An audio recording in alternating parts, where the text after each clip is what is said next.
বেকার জীবন রব্বুল আলামিন পছন্দ করেন না, কাজ পছন্দ করেন রব্বুল আলামিন। আমাদেরকে কাজ করতে হবে। শ্রমিকদেরকে আল্লাহ পাক পছন্দ করেছেন। সূরা জুমআ 10 নম্বর আয়াত।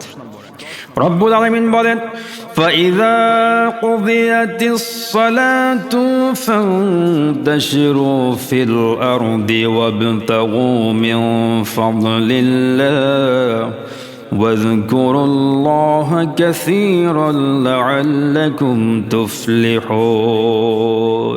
কি চমৎকার বক্তব্য আল্লাহ পাক দিলেন। ফাইদা কুদিয়াতিস সালাহ, যখন নামাজ শেষ হয়ে যাবে, তখন কি করো? মসজিদে ঘুমাও। অনেকে ফজরের পর ঘুমায়। মেডিকেল সায়েন্স বলছে যারা সকালে ঘুমায় ফজরের পর, রোগ ব্যাধি তাদেরকে ছাড়েই না। যদি আপনি সুস্থ থাকতে চান, ফজরের পর পরিশ্রম করুন, আল্লাহ পাক শরীরটাকে ভালো রাখবেন। পরিশ্রম করে না, যখন বয়স 40-50 পার হয়ে যায়, পরীক্ষা করে দেখা গেল ডায়াবেটিক ধরা পড়েছে, তখন সকালে ঠিকই দৌড়াদৌড়ি করতে হয়। যদি আগে থেকে আপনি পরিশ্রম করেন, ঘাম ঝরান, শারীরিক পরিশ্রম করেন, তাহলে তো আল্লাহ পাক আপনাকে মাফ করেন। তো নামাজ যখন শেষ হয়ে গেল, ফান্তাশিরু ফিল আরদ, জমিনে যাও, মাঠে যাও, হাল চাষ করো, জমিন চাষ করো, ক্ষেত খামারে কাজ করো, মিলে যাও, কলকারখানায় যাও, অফিসে যাও, আদালতে যাও, রিক্সা নিয়ে বের হও, ভ্যান নিয়ে বের হও, যানবাহন নিয়ে বের হও, হালাল ইনকাম করো। নামাজ আদায় করার পর বসে থেকো না। তাহলে ফান্তাশিরু ফিল আরদ, জমিনে বের হয়ে পড়ো, ওয়াবতাগু মিন ফাদলিল্লাহ, আল্লাহ পাকের অনুগ্রহ তালাশ করো। এখানে সূরা জুমার 10 নম্বর আয়াতে কারিমায় ভালো করে লক্ষ্য করবেন, বলা হয়েছে জমিনে বের হও, ওয়াবতাগু মিন ফাদলিল্লাহ, আল্লাহ পাকের অনুগ্রহ তালাশ করো। এখানে ফদল শব্দ উল্লেখ করা হয়েছে। ঠিক তেমনি যখন আপনি মসজিদ থেকে বের হবেন, একটি দোয়া রয়েছে, আল্লাহুম্মা ইন্না আসআলুকা মিন ফাদলিকা, অর্থাৎ ওখানেও ফদল উল্লেখ করা হয়েছে।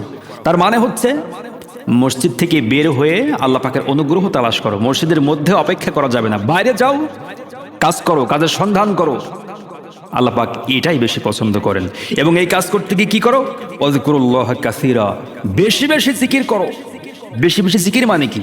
যখন আপনি কাজ করবেন, সুবহানাল্লাহ, আলহামদুলিল্লাহ, আল্লাহু আকবার বলবেন, এটা হ্যাঁ অবশ্যই এটা তো করবই, কিন্তু কাজের সঙ্গে সূরা জুমার 10 নম্বর আয়াতে কারিমায় এই জিকিরের অর্থটা কি? এই জিকিরের অর্থ হলো, যখন আপনি জমিন চাষ করতে যাবেন, আপনার জমিন, আপনার ভাইয়ের জমিনের মাঝখানে যে বাউন্ডারি আইল দেওয়া হয়েছে, সেটা অতিক্রম করে ভাইয়ের জমিকে আপনার মধ্যে বেশি করে নিতে পারবেন না। কোন আল্লাহর গোলাম যদি তার ভাইয়ের জমিন 1 বিঘত পরিমাণ জোর করে দখল করে, অন্যায় করে দখল করে নেয়, কিয়ামতের ময়দানে বিশাল 7 তবক জমিন তার মাথার উপরে চাপিয়ে দেওয়া হবে। সহ্য করতে পারবেন? 1 ঝুড়ি মাটি আপনি বহন করতে পারেন না, অসহ্য হয়ে যায়। আর যদি আপনি অন্যায় করে, অন্যায়ভাবে আপনার কোনো ভাইয়ের জমিন 1 বিঘত পরিমাণ দখল করে খান, কিয়ামতের মাঠে 7 জমিন পরিমাণ জমিন আপনার মাথার উপরে আল্লাহ পাক চাপিয়ে দিবে।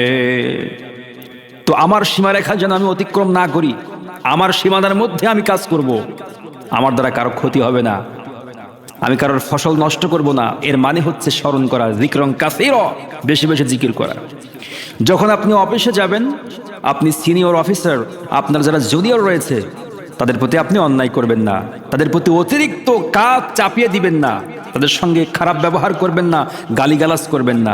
গার্মেন্টস সেক্টরগুলোতে কি জঘন্য ব্যবহার করে থাকে কর্মচারীদের সঙ্গে মালিকেরা বা সিনিয়র অফিসারেরা, মারাত্মক জঘন্য ভাষায়, অশ্লীল ভাষায় গালিগালাজ করে। আমি শুনেছি যারা গার্মেন্টসের, যারা এই ধরনের চাকরি করে, তাদের সঙ্গে খুব জঘন্য খারাপ ব্যবহার করা হয়। সেখানে গিয়ে যিকরং কাসীরা মানে হচ্ছে, যারা আমার জুনিয়র, তাদের সঙ্গে খারাপ ব্যবহার করা যাবে না, তুচ্ছ তাচ্ছিল্য করা যাবে না, গালমন্দ করা যাবে না, এবং অন্যায়ভাবে কারো চাকরি নষ্ট করা যাবে না। তার মানে হচ্ছে যিকরং কাসীরা, বেশি বেশি জিকির করো। ব্যবসা করতে গিয়ে ওজনে ফাঁকি দেওয়া যাবে না, খাদ্যে ভেজাল দেওয়া যাবে না। এর মানে হচ্ছে যিকরং কাসীরা। যদি আমরা বেশি বেশি জিকির করি, আল্লাহর অনুগ্রহ তালাশ করি, কাজ করে খাই, লাআল্লাকুম তুফলিহুন, আশা করা যায় আমরা সফলকামী হব। কাজ ইসলাম পছন্দ করেছে, আমরা কেউ বসে থাকবো না। যে যেখানে আছি, যতটুকু আল্লাহ পাক আমাদের শারীরিক সক্ষমতা দিয়েছেন, এর মাধ্যমে আমাদেরকে কাজ করতে হবে।